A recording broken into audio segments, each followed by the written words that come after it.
Assalamualaikum warahmatullahi wabarakatuh. My name is Haras Amshar bin Khairul Amin. My metric number is 295267. And today, me and my partner, Shrita, will present you a digital forensics investigation on a corporate data breach case for a company called Digital Solutions. So we'll start off with investigation plan. Firstly, we have to summarize the incident. So what actually happened in this particular incident? Basically, digital solutions experience a data breach involve the unauthorized disclosure of sensitive data, including product designs and also internal communications. And then we also need to know the initial attack vector. There was a phishing email that compromised a senior executive account, which leads to unauthorized access to internet servers. So the internet server might contain some sensitive data that the company wants to keep it as a secret. And then we need to define the objective for this investigation. We have two objectives here. The first one is to identify the type, source, and impact of the attack.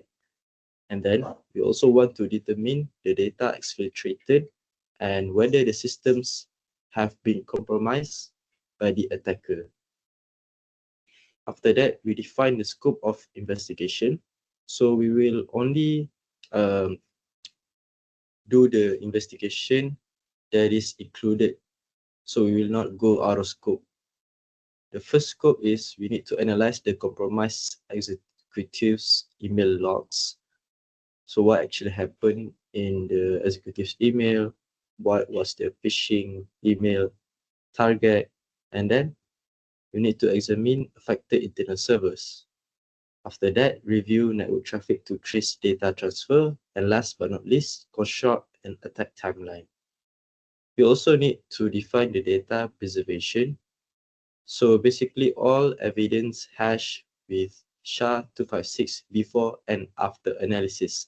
This is to ensure the integrity of the digital evidence being analyzed.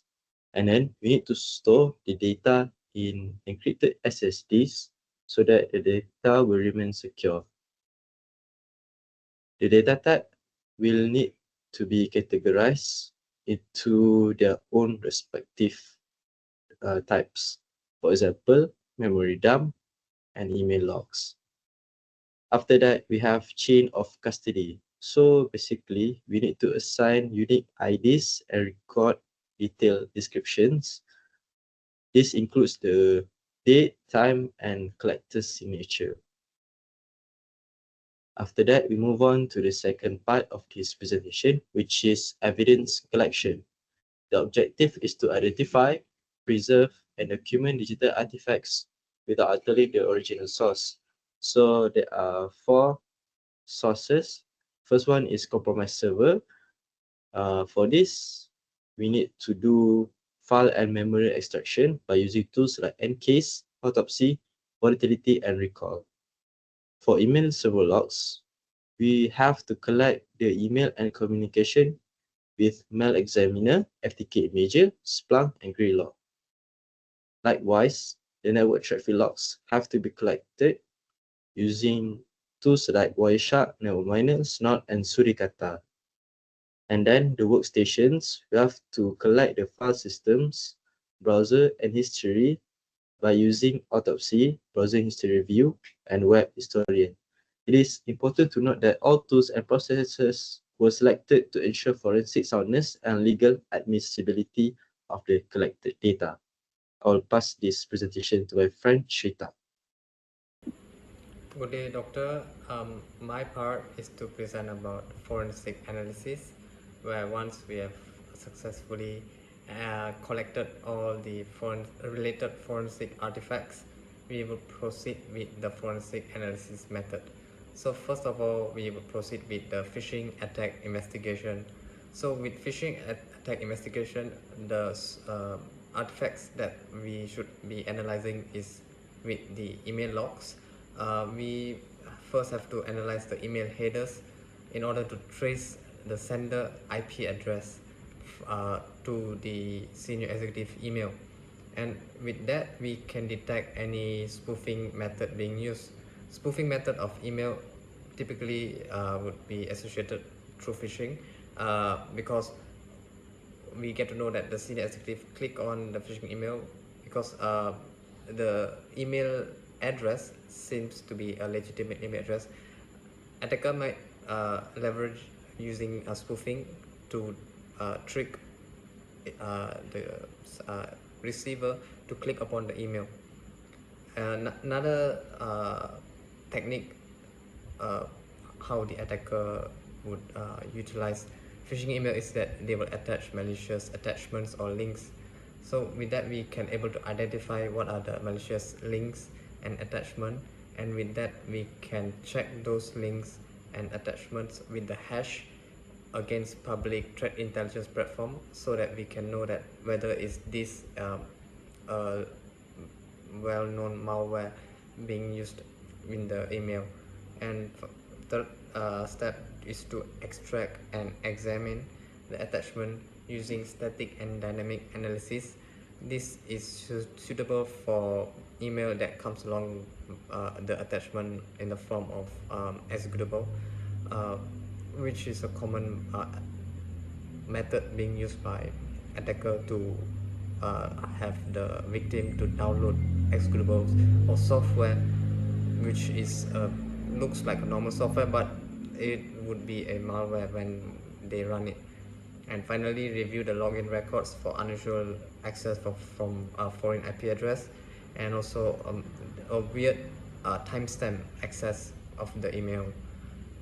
The second part of the forensic analysis investigation would be on the server logs.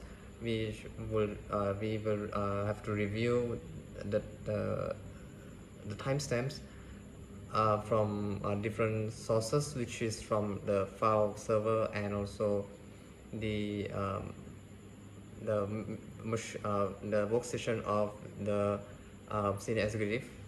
And from there we can list all the timestamps and identify which timestamps are the abnormal one, and from there we can trace whether it's being used as a unauthorized access. And with the server logs we can investigate the file system metadata for unusual file access pattern.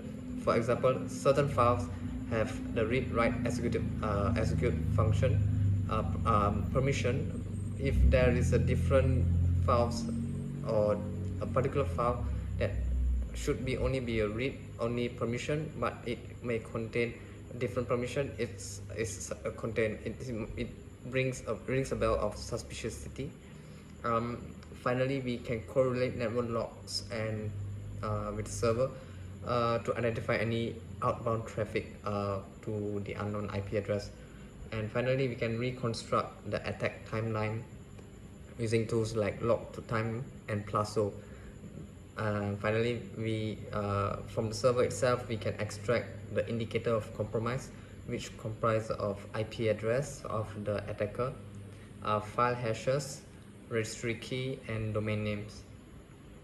And proceed along with the forensic analysis. We can construct a timeline through the artifacts that we have collected, which is from the email, the data server, the network, and workstation.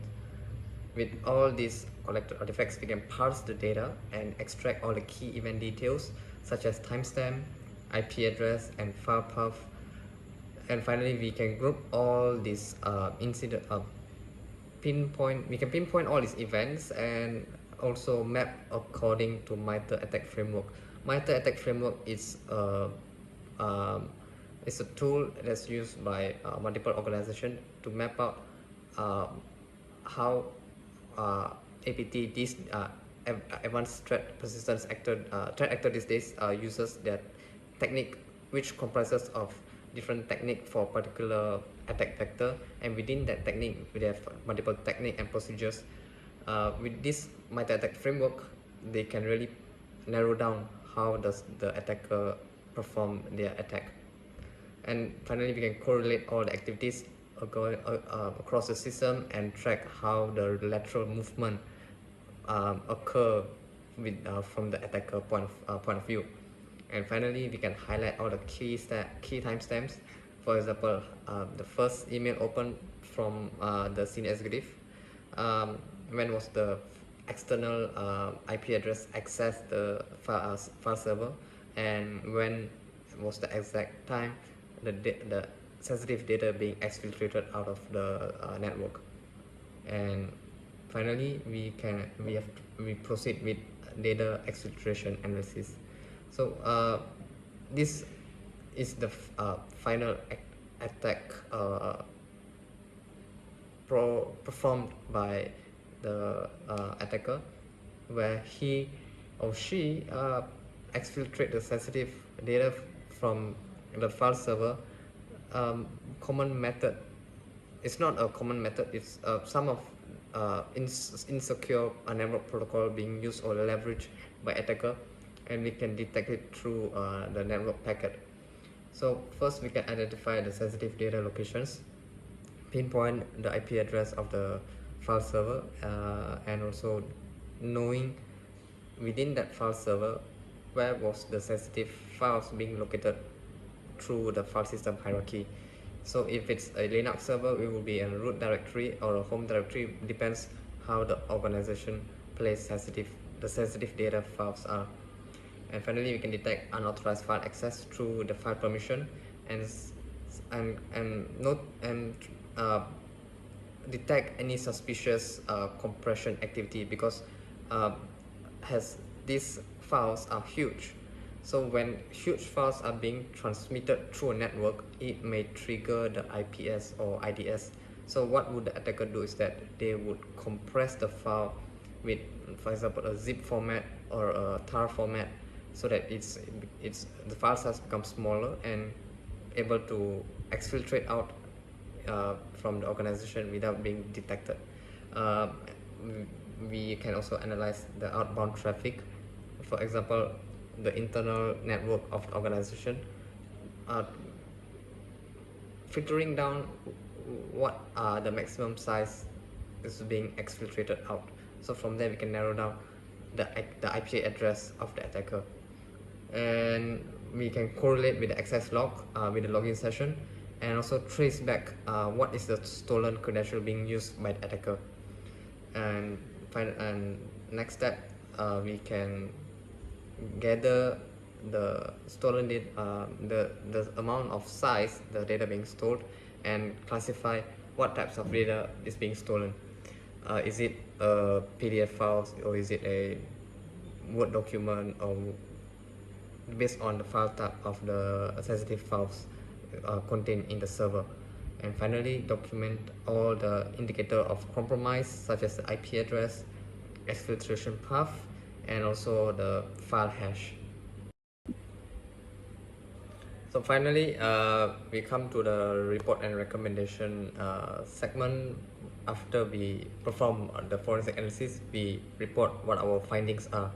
So from the cyber breach incident, the attack summary would be: it is a multi-stage targeted attack, which is performed with spear phishing method. What the attacker did is that with using credential harvesting technique from getting the credentials of the senior executive via phishing method, they able to perform a remote access to the file servers, which is where to store the sensitive files, and exfiltrate the confidential data. And based on the MITRE attack, we can map out how does the attack flow goes. So initial access initial access technique is being used. Under initial access technique, there would be a tactic of spear phishing, and next would be credential access and lateral movement, which is from the senior executive workstation. They move across the network into the file server, and finally gaining access into the file server that exfiltrate the sensitive data out. So these are the multiple stages of attack. happened in the incident. So with all the meta attack mapping, we can verify through the forensic artifacts, which is from the email headers, access logs, the RAM dumps from the file server, and also the senior executive workstations, and finally also with the network capture. Uh, so overall, we can know that this incidents has certain weakness contained in the organization. So what are the recommendations to improve their cybersecurity posture? First is to employ threat hunting by perform regular monitoring with the use of intelligence feeds, so that they could able to be aware what are the malicious IP currently being used by the attacker, so that this IP address can be placed into the block list, so that it would never be entered into the internal network of the organization. Second, incident response by updating their procedures and perform regular tabletop exercise, so that the incident response teams are well prepared and able to handle these types of incidents without any hesitation. Finally, employ SIM and EDR tools, so that it is a well integrated monitoring platform, and also for cybersecurity engineers to detect any abnormal activity within the organization. And finally, since this is a phishing attack happen as the initial stage, we should provide a phishing awareness campaign within the organization, where employees are trained to know how to differentiate a benign email and a malicious email, so that we could reduce the risk of the employee clicking or interact with the malicious email. So these are the recommendations for the organizations. Thank you. All right, thank you to my friend Shrita for presenting 3.0 and also 4.0. Now we move on to ethical and legal considerations. So when we are conducting a digital forensics investigation, we will encounter some ethical and legal issues. So it is important for us to address them.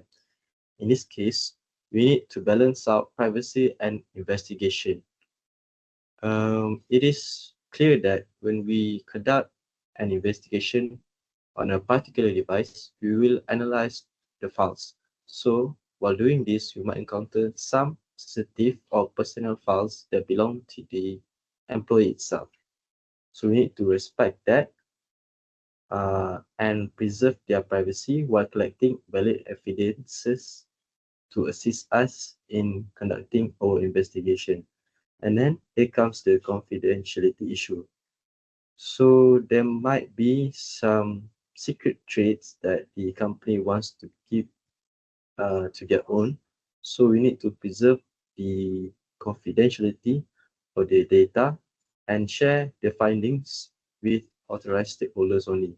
Do not involve other third parties that are not authorized to know about this investigation. To do this, we need to maintain strict privacy of forensic data in line with national data regulations. The third one is chain of custody. So all of the parties or personnel that interact with the digital evidence need to be logged. So we need to document them with proper identification to ensure integrity and legal admissibility. We don't want our digital evidences to fall into the wrong hands. Last but not least, the compliance standards. There are guidelines like the Daubert standard that helps us to prove our case or our digital evidences in court. This ensures that our evidence is honest, competent, and also complete. With that, our presentation has come to an end. So thank you for hiring us and thank you for listening.